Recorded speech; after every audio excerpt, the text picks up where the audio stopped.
Hello, welcome to this update to Hair Strand Designer. Now this is a really quick update that I've created because I've got now this previewer. You'll see that it's got previewer, press space to dance. So when you press space, it's just going to jump through some random values based on the algorithms here. So now you can see that I can change the waviness and tapering and variation in real time, and it gives me an idea of how everything's going to look. So it does it fairly quickly. It just does little dashes and also inherits the colors. So you can go ahead and change the colors here, and you get an idea of how the final thing is going to look in terms of, you know, the waviness and the length and the distancing and things. So everything from distancing down to the scale here will have an effect. And if you want to override the lengths, you can do that.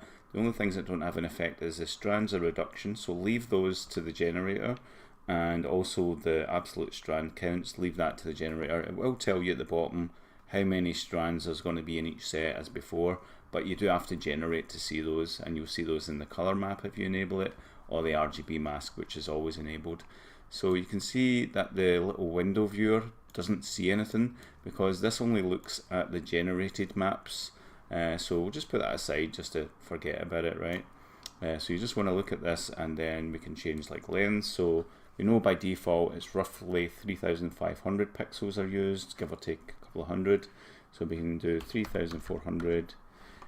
Tab's not working just yet. I'm going to introduce that very soon because I keep pressing tab thinking it's going to tab me into these text boxes, and it's fairly easy to implement, so I'll get that done as soon as possible.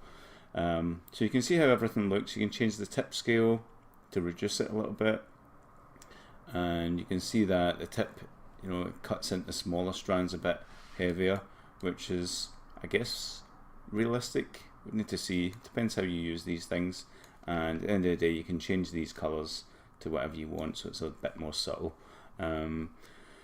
Let's see, so strands and reduction don't do anything. We can press space just to stop this. Doesn't matter if it keeps running. As soon as you generate, it's going to do the generate, you know, and then click on the generate maps, and you can see how that looks.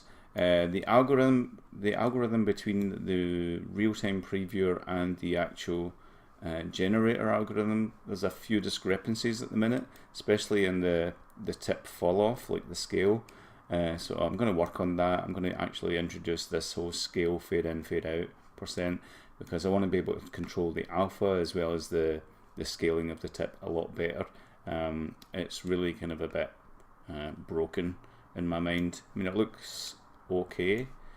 The minimum scale should be lower than the max actually, so I'll generate again. I'm going to generate the color map this time. It looks okay, I guess. Could be better, but it's up to you to play with these values and get something you like. I generally like 2 and 9. 2 for the minimum, 9 for the maximum, and it just gives you a nice enough hair strand definition. And by the time you've added in more strands here, so if I do say 30 with a reduction of 3, or 3 is quite good, yeah, reduction of 4 maybe, yeah, and then I'll just override that second one to have like a single strand here.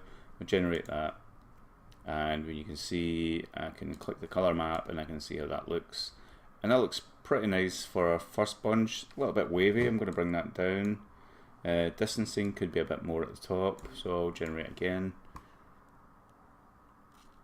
and that's pretty much it. So once you're happy with everything, you know, you can use the preview to see roughly what you're going to get. The color map will show you the, you know, the render here, and then you maybe want to do your final map passes. So I'll go ahead and do AO map, flow map with hue enabled, because I make a shader that I'm going to use, and I'm going to use hue instead of the standard directional stuff, because I do things a little bit differently. So depth map, ID map, mask map, and normal map. I'm just going to go ahead and generate those. It takes a bit longer for the more maps you enable, especially the AO map. It does 4 passes, and the flow map does, I think it does a single pass at the minute, but it might need more. Okay, so that's that. Now is the AO. I'm going to introduce a blurring post-process effect for each of these. I'm not too sure where to put it. I'm thinking of a little button here that you can maybe hold down, maybe just to the side, that you can hold down and sort of move left and right to increase a little kind of dial or something for blurriness or something. I'm not too sure just yet. I'm going to do maybe right click these and have a little side panel come up with blurs and things. So that's the ambient occlusion flow map with the hue enabled, so it's getting the color based on the direction it's moving. We've got the depth map, which is grayscale based on the draw order, or the kind of distance. ID map, that's a set based ID. We can also generate strand based ID, which color codes each strand. We've got the color map here based on the colors that I previewed, the mask, and the normal map. So you can see the full detail here. It's a little bit harsh on the edges, so you'll need to put a post process through this. Initially I had interpolation enabled on this software, but it was creating little black dashes and it was harder to clean up, so I've just left it with interpolation off, and it means it's easy to do some post process work on this. So as I say, I need to clean up some of the fall off of the root and the tip when it comes to the size of the actual strands. I guess hair in real life doesn't really have a long fall off, like it maybe has a short fall off and maybe split ends and things like that. I also need to work on clumping. I guess you could go into Previewer and bunch the strands together, like by changing the set distance, and those then work as your clumps. Change variation, you can change the strand count and things like that, and that's, you kind of got clumping, but that would be essentially a group then. Let's just reduce that and then generate, and you'll see what I mean. So if I go to color map, you can see that's kind of what I'm getting there. I may want to randomize a few times. Let me just disable a lot of these and then generate again. Maybe just needs a bit more distancing. A bit more. Yeah, something like that. And you might want to make the strands a bit more realistic colors. So if I click any color, it will come up in the history here. So I can choose this and then click there, and that gives me something then I can deviate from. Same with that, just click that brown. This one, go a little bit lighter. Alright, so I'll generate that. You could generate things that way, and then once you've got all your textures, you can call that set 1 and build up your own texture sheet in Photoshop if you wanted to. But I will make it so that you can make these group sets, and we can play with different lengths and things. Let's try just 1000 here.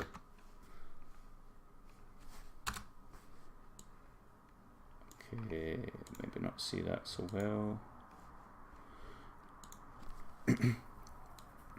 You can see that the shorter strands, they're picking up this root tone, this tip tone, a bit too much.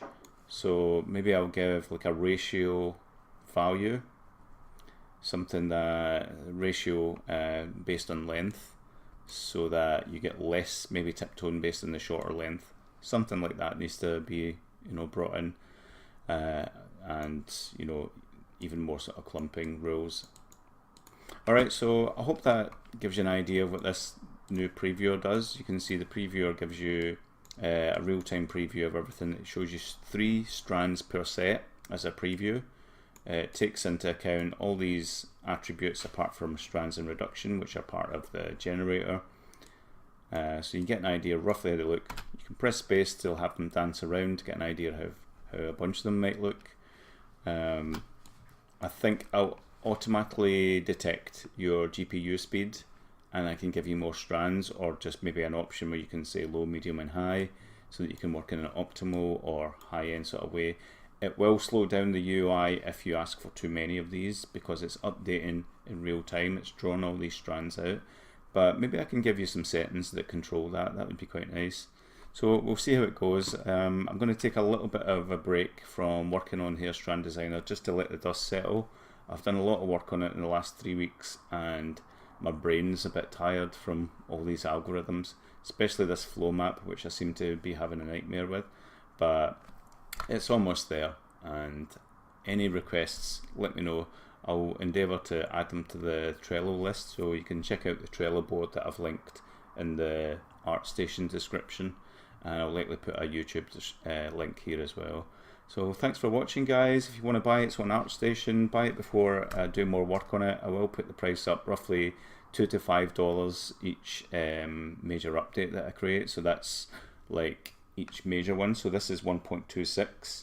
So the next major update will likely be version 1.27. Everything else is just an in-between. Maybe some like algorithm fixes and maybe a little feature or something like that. But once I've got it solid and I'm happy with everything, I tend to bring this up to the next level. Then I bump up the price a little bit. It's not going to get too hefty in price. I don't see it getting more than $20 commercial license and more than $15 for the standard license. But just now it's like $6.50, so it's a bit of a steal, and I'm sure you'll find it useful. Thanks for watching. Bye.